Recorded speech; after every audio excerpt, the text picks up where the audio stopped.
Hello everyone, तो यार UPS double का अभी मैंने स्टेप बाय स्टेप पूरा काउंसलिंग प्रोसेस बताया था। आईआईटी लखनऊ पर आपको कट ऑफ वाली वीडियो मिल गई है, लेकिन बाकी का जो केनेडी सुल्तानपुर है, बीआईटी झांसी, इस पे कमेंट्स आ रहे हैं रेगुलर कि सर क्या कट ऑफ रहेगी। इस बार मैंने यार थोड़ी सी और मेहनत की हुई है कि जनरल की अभी तक मैं कट ऑफ बताता था ब्रांच वाइज, लेकिन अब मैंने क्या किया हुआ है कि आपको ओबीसी की भी बताऊंगा, ईडब्ल्यूएस की भी बताऊंगा, साथ में अगर आप फीमेल कैंडिडेट हो तो उसको भी लेकर लिटिल बिट बात की जाएगी। लेकिन एससी और एसटी की कट ऑफ बताना थोड़ा सा कॉम्प्लिकेटेड है। रीजन ऑफ दैट बिकॉज एक माइनॉरिटी पार्ट है, वो कितने तक वारी कर सकता है। जैसे फर्स्ट राउंड का रिजल्ट आउट होगा देन तब हम थोड़ा सा आपको एग्जैक्ट एनालिसिस दे पाएंगे। अदरवाइज अभी रिसर्च चल रही है, देखते हैं कि हम आपको कितना एग्जैक्ट डेटा दे पाते हैं। तो वीडियो को कंप्लीट एंड तक देखिएगा। इस वीडियो में हम लोग बात करने वाले हैं केएनआईटी सुल्तानपुर के बारे में।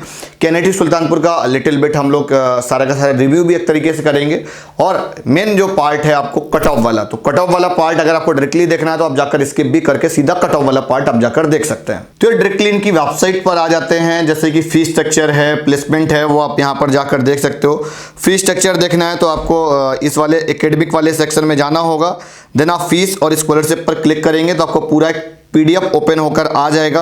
2021 का आप यहां पर जाकर पूरा कंप्लीट फीस स्ट्रक्चर देख सकते हैं। तो सिंपली आप फीस स्ट्रक्चर देख सकते हो, यहां पर दे रखा है जैसे कि 67,850। बाकी आप हॉस्टल वगैरह का एग्जैक्टली देख सकते हो, वो आपको वेबसाइट पर ही सारा डेटा मिल जाएगा। और यहां पर जो बेसिकली हम प्लेसमेंट्स को लेकर बात करने वाले हैं वो पहले डिस्कस कर लेते हैं, उसके बाद कट ऑफ। अगर मैं सीधा प्लेसमेंट पे बात करूं तो आप देख सकते हो प्लेसमेंट यार काफ़ी सारी कंपनीज आती हैं जो 2017 से 2021 का जो बैच था ये उसी की पूरी प्लेसमेंट की लिस्ट है।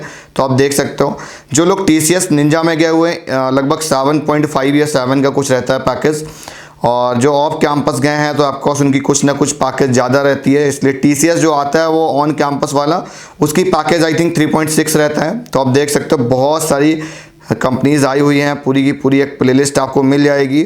तो यहाँ पर आपको ब्रांच वाइज हर एक बच्चे का दे रखा है किसका कितना प्लेसमेंट हुआ है। तो सिंपली करना क्या है, अब हम लोग बात करेंगे कट ऑफ वाले सेक्शन की, बिकॉज कट ऑफ बहुत ज़्यादा इंपॉर्टेंट है। अब अगर मैं सीएस ब्रांच की बात करूँ 40 से 42,000 तक आपको यहाँ पर सीएस मिल रही होगी जनरल कैंडिडेट के लिए, और जो ईडब्ल्यूएस होगा 45,000 तक उसके चांसेस बन सकते हैं।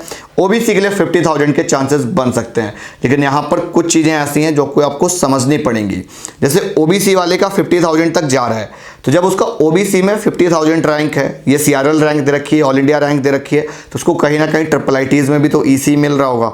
हो सकता है अगर अच्छे से काउंसलिंग करेगा तो आईटी मिल जाएगा, या 40,000 रैंक वाला होगा वो यहाँ क्यों आएगा, वो बाकी के और भी कॉलेज में से तो मूव ऑन भी कर सकता है। लेकिन ये एक्सपेक्टेड डेटा है, तो यहाँ पर बिकॉज लास्ट ईयर का तो डेटा जो था वो तो पूरा खराब हो गया क्योंकि वो यूपीटीयू के बिहाफ पर था। हाँ, लेकिन जो नॉर्मल राउंड 1 से राउंड 3 तक का जो कट ऑफ एनालिसिस रहने वाला है कुछ इसी तरह से रहेगा।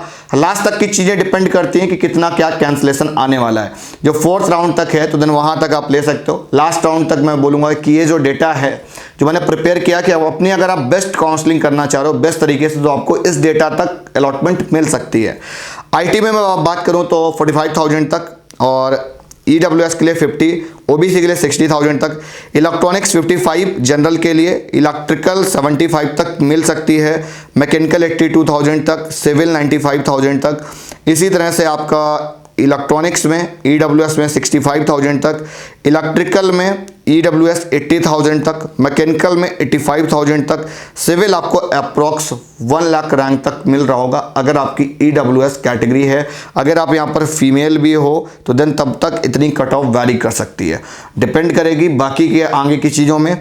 इसी तरह से आपका ओबीसी का भी डेटा दे रखा है। तो जैसे मैंने आपको बताया राउंड 1 से राउंड 4 तक यहाँ पर लिटिल एक्सटेंशन देखने को मिलेगा, लेकिन राउंड 5 से 7 के बीच में पूरा गेम चेंजिंग वाला सीन होगा। बिकॉज उधर आपकी जोसा काउंसलिंग स्टार्ट हो चुकी होगी, कुछ बहुत उधर भी अलॉटिंग आने लगेगी, कुछ लोग एचबीटीयू मूव कर चुके होंगे, कुछ लोग ट्रिपल एम गोरखपुर मूव कर जाएंगे।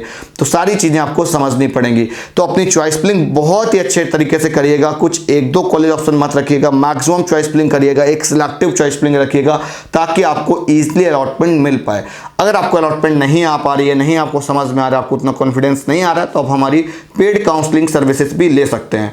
तो वीडियो आज की यहीं तक, मिलता हूँ नेक्स्ट वीडियो में, तब तक के लिए बाय बाय।